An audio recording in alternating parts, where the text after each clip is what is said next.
Again, Ryan. And he will find his man on the outside. And able to get this one across the 45 before he's brought down. An ex-teammate used to tell me all the time, I hate experienced quarterbacks because no matter what, you really can't hide what you're doing. And I think that right there, he knew right away where the blitz was coming from, where his primary guy was going to be, and he ended up going to a secondary target for a nice game. I was just going to ask you, that wasn't the primary target. He's so good at that, isn't he? I think he knew right away that he wasn't going to get to his primary guy. I think he read that as soon as he got to the line of scrimmage, knew where the pressure was going to come from, and said, I know how to beat that, and that's what he did. And when all else fails as a defender, when you're not there in the coverage, your best friend is exactly what we saw there. A big play shot taken by the offense. Unfortunately, it ended in a big drop. Now it's Ryan. To the sideline, and a nice catch there. Made sure the feet were inbounds, and they were. Now play number 7 of this drive, but it's a tough 3rd and 9. Was that a receiver?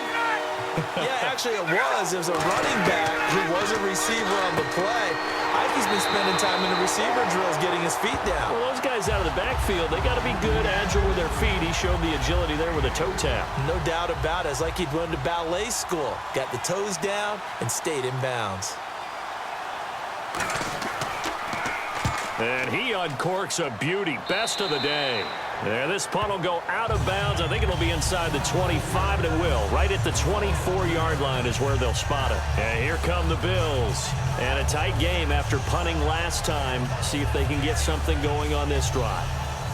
As they head to the field now, with the game this close, you've got to feel there's a sense of urgency for them going on offense right now. But they have to do it without letting panic creep in and affect their play. They'll start on the ground with McCoy.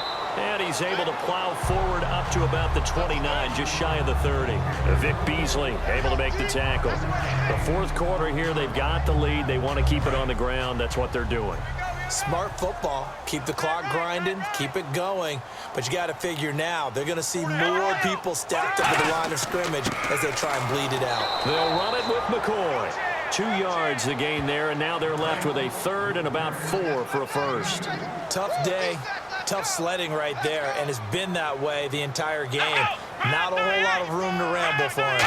Yeah, you're right. It's been that way all afternoon. Didn't get a whole lot better there. And a loose football. And the Falcons grab it. And his guys are going to take over at the 31-yard line. Well, that takeaway, partner, right there, that's a combination of coaching, execution, and absolute belief, because a lot of guys will look at the scoreboard and go, this thing's pretty well done. But they still thought to themselves, if we can make a play, we give our teammates a chance to win it, and that's exactly what they did. Atlanta now coming out on the field. And last time out, they had to punt the football away. Anything positive possibly to take from that?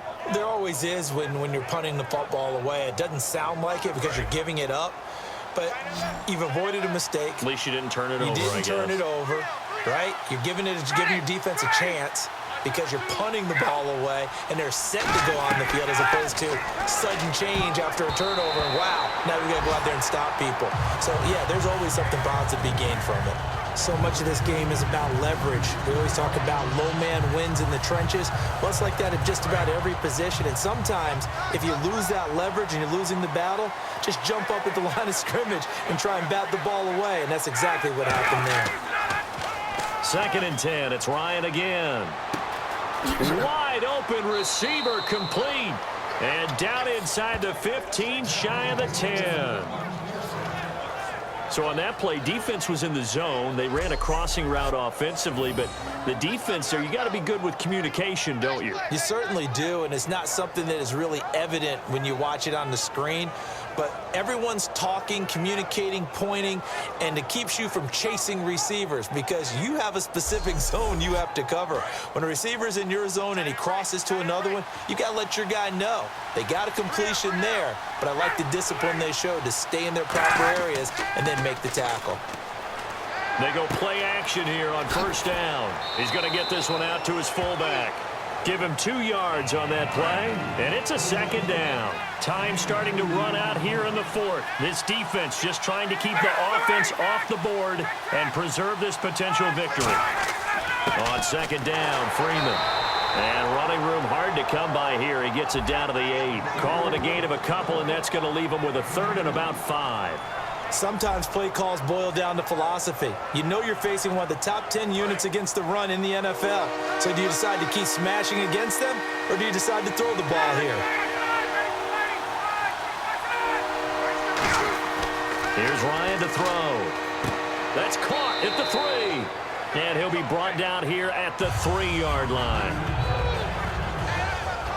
Time for a break.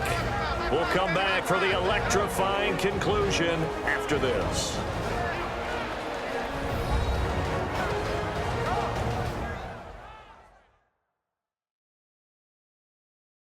So it's Falcon football as we welcome you back. And they've got a 4th down now in a game that, to be honest, has been pretty much everything we could have asked for. So on 4th down, out trots the kicker in a big spot here.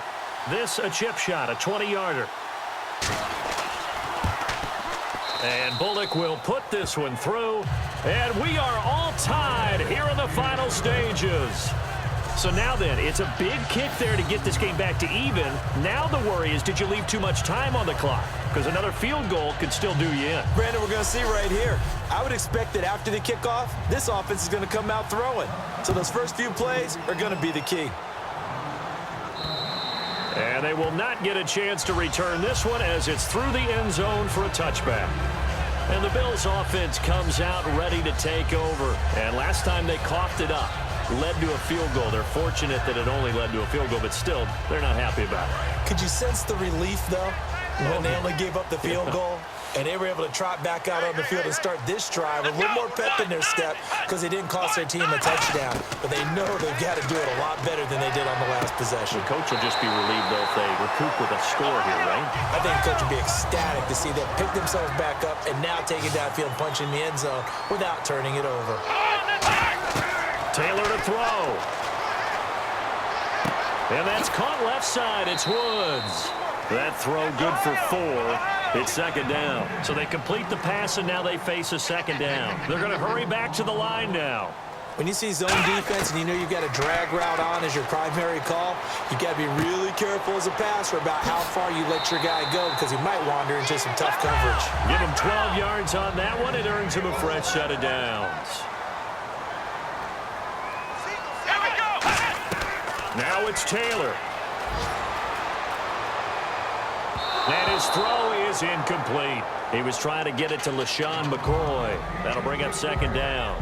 It's a tried and true formula, and I don't think it'll change for as long as we play football.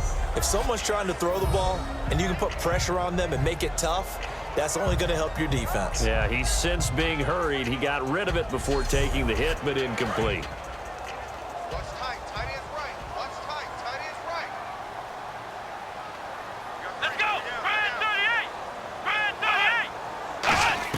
Here's Taylor.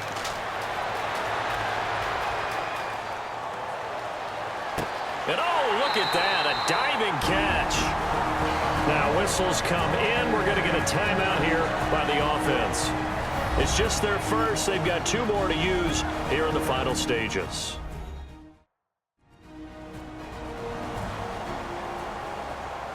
So the offensive unit called the TO, and now we are ready to resume play.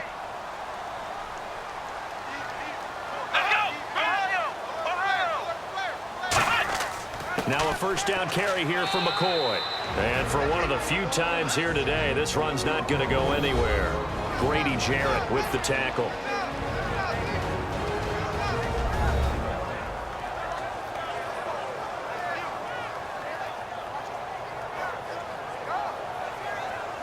So just about a minute to go here, tie ball game. As fans, we love free football. But the guys on the field don't. They're going to attack and go for the win right now. Again, it's McCoy. And for one of the few times here today, this run's not going to go anywhere. And now a timeout defensively by the Falcons. It's just their first. They've got 2 more to use here in the final stages. So the defense had a chance to catch their breath, and now they're back out and ready. And for the Falcons, 5 men in the secondary, now on third. Now Taylor going to hand this one off to McCoy. And the Falcons going to use another timeout. That'll leave them with just one remaining in this fourth quarter of play.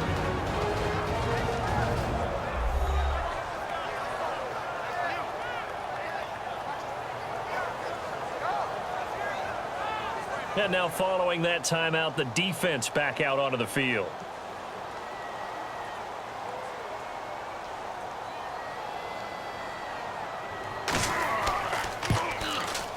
And Lutz's kick is good.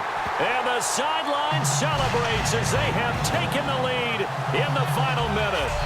All right, so time to reset here. It's a huge kick there, gives them the lead, but they've got to be careful that their celebrations aren't a little too premature. You're exactly right about that, because there still is time for the other guys to run a few plays and get into field goal position. So this defense is going to need to come up with one final stop if they're going to get out of here with a victory. Ooh, with a juke. And not a bad return here. He gets it out to the 25-yard line. Atlanta now coming out on the field. They only need a field goal. Obviously, the clock a huge factor. They'll be watching that. What do they need to do here, Charles? Your sequence of plays has to get you out of bounds. Completions, get out of bounds, gain some yardage. Then when the clock hits 7 seconds or left, now you've got a decision. Are you in field goal range, or is it Hail Mary time? Because from 7 seconds down, you don't want to take a shot that you're going to have another play. We'll see how they handle it. Right side, caught Fedorowicz. The completion good for 3, and it's second down. So similar to last week, same story here. The numbers not good again. And, you know, occasionally I'm watching him on these routes. They've got one, sometimes two guys just draped all over.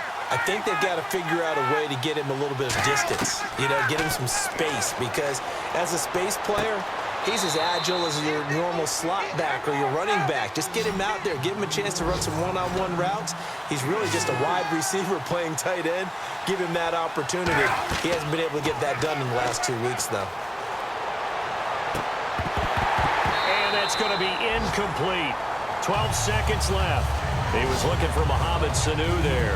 And it's now 4th and 3. We know it's not an easy job to go out and catch passes when people are trying to tackle you and knock the ball away. But the bottom line is, that's a pass he's got to have and a pass he should have caught. He's back to throw. It's caught. Jones. And he will have a first down here at about the 40.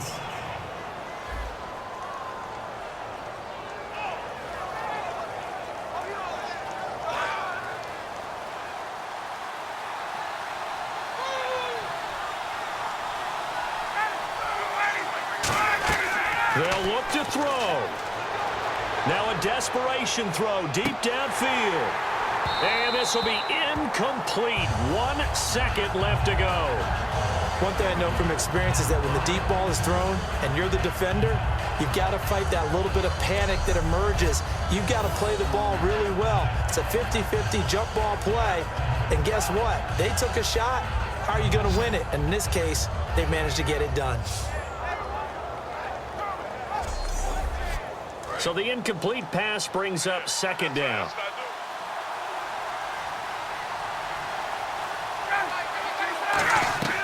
One last shot for Ryan. And it's incomplete. So their final drive comes up empty.